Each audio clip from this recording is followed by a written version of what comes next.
Il était une fois, dans un grand village lumineux, vivait Lisa. Lisa était très riche et belle. Elle avait une grande maison, beaucoup de vêtements brillants, et de nombreux bijoux étincelants. Son père lui avait donné tout cet argent avant de partir vers les étoiles. Tout le monde dans le village disait « Waouh » en la voyant. Mais Lisa était un peu différente. Elle aimait être avec des gens qui avaient beaucoup d'argent comme elle. Elle ne jouait pas avec ceux qui en avaient moins, même quand ils lui souriaient. Parfois, elle ne leur rendait même pas leur sourire. Son père n'était pas comme ça. Il était gentil avec tout le monde et partageait son argent. Les gens l'aimaient beaucoup. Ils appréciaient encore Lisa, en espérant qu'un jour, elle deviendrait comme son père. Lisa ne pensait pas à se marier. Sa mère lui disait « Lisa, tu ne rajeunis pas, trouve quelqu'un de bien. » Mais Lisa secouait la tête et répondait « Non, je veux quelqu'un de très spécial. Il doit être plus riche que moi, être super gentil. Et n'avoir jamais été marié. » Les gens murmuraient « Qui cela pourrait-il être? Personne ici n'est comme ça. » Alors Lisa attendait et attendait, pensant à l'homme qui serait parfait pour elle. Elle croyait que quelque part, d'une manière ou d'une autre, elle le trouverait.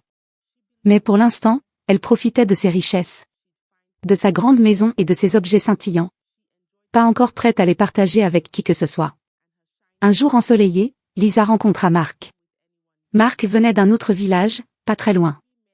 Il était aussi riche que Lisa. Il avait hérité de sa fortune de sa famille. Tout comme elle. Lisa l'aimait bien parce qu'il était riche. Mark l'aimait aussi. Alors, ils décidèrent de se marier et de vivre ensemble. Au début, tout était doux et joyeux. Ils riaient, mangeaient de délicieux plats. Et vivaient dans une grande maison confortable. Lisa et Mark semblaient parfaits l'un pour l'autre. Mais après un certain temps, les choses commencèrent à changer. Lisa aimait prendre toutes les décisions. Elle voulait être la chef. Quand Mark disait « Faisons ceci », Lisa disait souvent « Non, on fait comme moi je veux ». Elle pensait que, parce qu'elle était riche et un peu plus âgée, elle devait être celle qui commandait. Un jour, Mark devait partir en voyage. Il dit à Lisa « S'il te plaît, reste à la maison jusqu'à mon retour. » Mais Lisa n'écouta pas. Elle sortit s'amuser avec ses amis. Et voyagea loin sans prévenir Mark. Quand Mark revint, il trouva la maison silencieuse et vide. Il demanda « Où est Lisa ?» Le domestique répondit « Elle est partie s'amuser avec ses amis. » Mark attendit un jour, puis 2 jours, puis 3 jours. Enfin, Lisa revint. Mark était très en colère. « Où étais-tu passé ?» demanda-t-il. Lisa n'aima pas cette question. « Pourquoi tu demandes ?»« Je vais où je veux » répondit-elle. Ils se disputèrent longtemps et bruyamment. Mark dit « Tu devrais me respecter, je suis quand même le chef de cette maison. » Mais Lisa n'était pas d'accord. Elle était furieuse. « Je n'ai pas besoin de t'écouter. Aucun homme ne peut contrôler ma vie, dit-elle. Et sur ces mots, Lisa fit ses bagages et retourna dans son village, laissant Mark et leur maison derrière elle. Elle était de nouveau célibataire. De retour dans sa grande maison, réfléchissant à ce qui s'était passé. Les gens du village murmuraient à propos de Lisa et Mark, se demandant ce qui arriverait ensuite. La mère de Lisa était triste. Elle lui dit « Aucun mariage n'est parfait, Lisa. » Mais Lisa ne voulait rien entendre. Elle pensait qu'elle allait simplement trouver un autre homme. Un meilleur cette fois. Après avoir quitté Mark. Cette fois, après avoir quitté Mark, Lisa rencontra Dave. Dave n'était pas riche comme Mark ou Lisa. Mais il avait un grand cœur. C'était l'homme le plus gentil du village. Lisa pensa. Eh bien, il est très attentionné. C'est une chose que je voulais.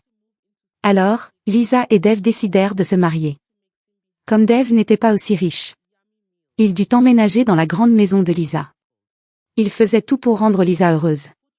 Il cuisinait de délicieux repas, nettoyait la maison jusqu'à ce qu'elle brille, et même lui massait les pieds après ses longues journées. Parfois, Dave achetait de jolies robes à Lisa. Avec le peu d'argent qu'il avait. Il disait toujours « Je veux juste te voir sourire, Lisa. » Pendant un moment, Lisa adorait ça. Elle était heureuse. Car elle pouvait le contrôler. C'était comme si Lisa était le mari. Et Dave était la femme. Elle se sentait comme une reine. Dave était toujours là, s'assurant qu'elle était à l'aise et heureuse. Mais bientôt, Lisa commença à ressentir qu'il manquait quelque chose. Elle voyait que Dave ne rapportait pas d'argent. Il passait ses journées à la rendre heureuse. Mais la grande maison et les objets brillants avaient besoin d'argent pour être entretenus. Lisa pensa. Dave est gentil, très attentionné. Mais il est trop paresseux. Il ne contribue pas beaucoup à la famille. Au lieu de cela, il ne fait que s'asseoir et profiter de mon propre travail. Alors, un soir, Lisa s'assit avec Dave et lui dit. Tu es très gentil, Dave. Mais la gentillesse ne remplit pas nos casseroles de nourriture. Ni ne fait fonctionner cette maison. Dave se sentit triste. Il voulait rendre Lisa heureuse. Mais il ne savait pas comment. Sans argent. La mère de Lisa lui parla. Lisa, tu dois choisir. Veux-tu la gentillesse de Dave? Ou quelqu'un qui apporte de l'argent? Un homme qui a tant de temps pour s'occuper de toi. Jour et nuit n'aura guère de temps pour travailler, ma chère. Lisa réfléchit longuement. Finalement, elle dit. J'ai besoin de plus que de la gentillesse. Alors, Lisa dit à Dave. Tu dois partir. Tu n'es pas le mari dont j'ai besoin. Dave était très triste. Mais il fit ses bagages et s'en alla. Lisa était à nouveau seule. Elle avait tout ce qu'elle voulait dans sa grande maison. Mais elle n'était pas heureuse. Elle regrettait la gentillesse de Dave. Mais elle voulait plus. Les villageois murmuraient. Lisa a encore renvoyé un mari. Que va-t-elle faire maintenant? Après le départ de Dave, Lisa se sentit un peu seule.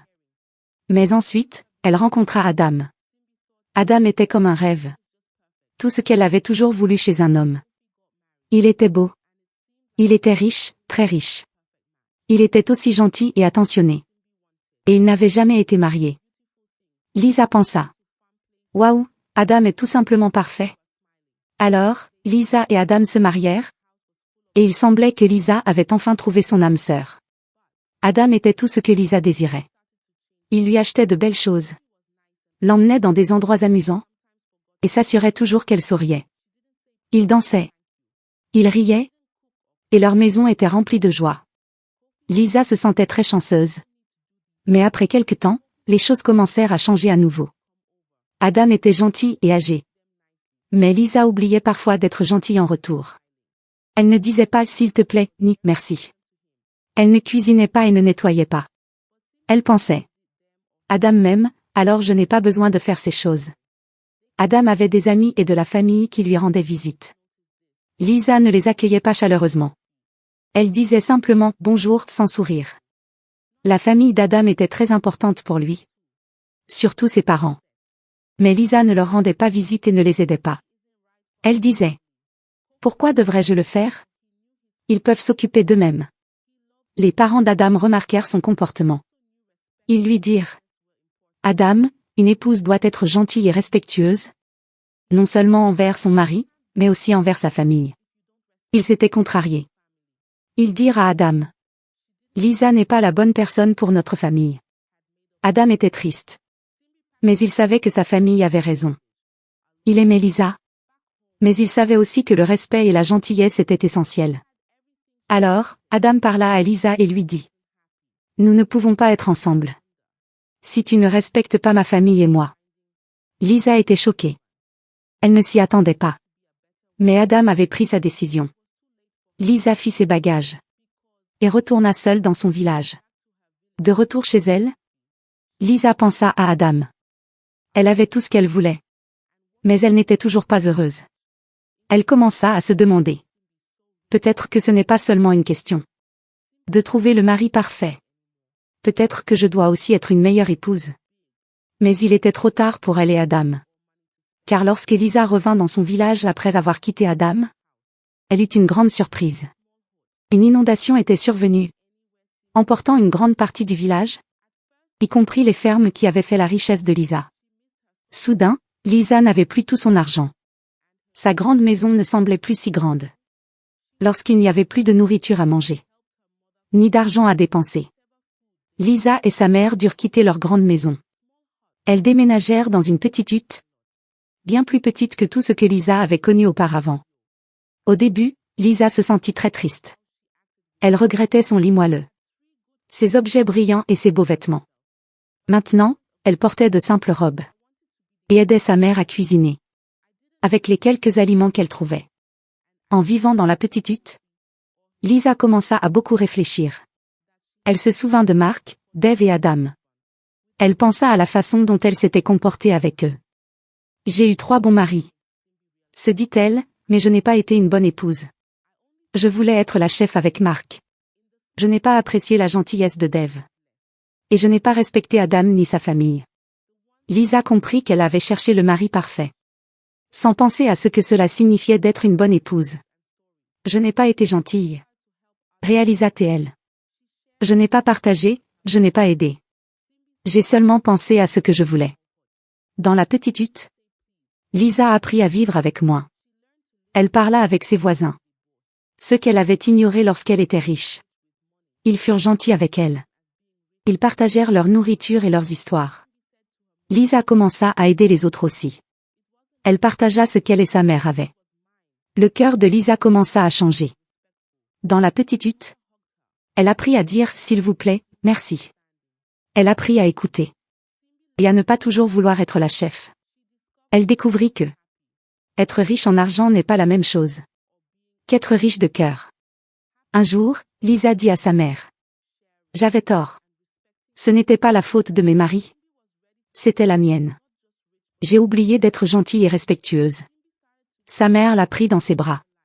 Elle était heureuse de voir Lisa comprendre. En vivant simplement, Lisa apprit une grande leçon. Elle découvrit que le bonheur n'a pas besoin de beaucoup d'argent, ni de toujours être aux commandes.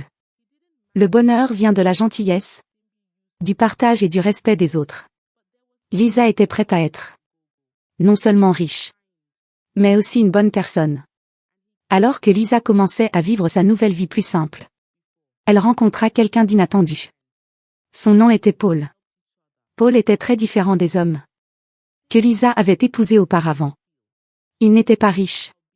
Et il avait déjà été marié une fois. Il ne correspondait à aucun des critères que Lisa recherchait autrefois chez un mari. Mais il y avait quelque chose de spécial chez Paul. Il était gentil. Il riait beaucoup. Et il se souciait de Lisa. D'une manière que personne d'autre ne l'avait fait.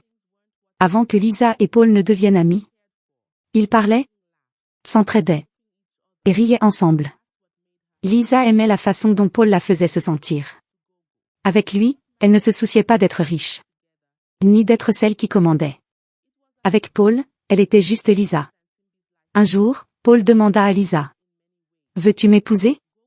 Lisa y réfléchit. Paul n'avait pas beaucoup d'argent. Il n'était pas l'homme qu'elle avait toujours cru vouloir. Mais Lisa comprit que ces choses ne la rendaient pas heureuse.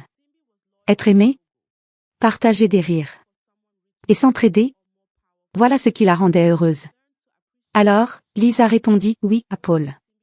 Ils se marièrent et commencèrent leur vie ensemble dans la petite hutte. C'était une vie simple.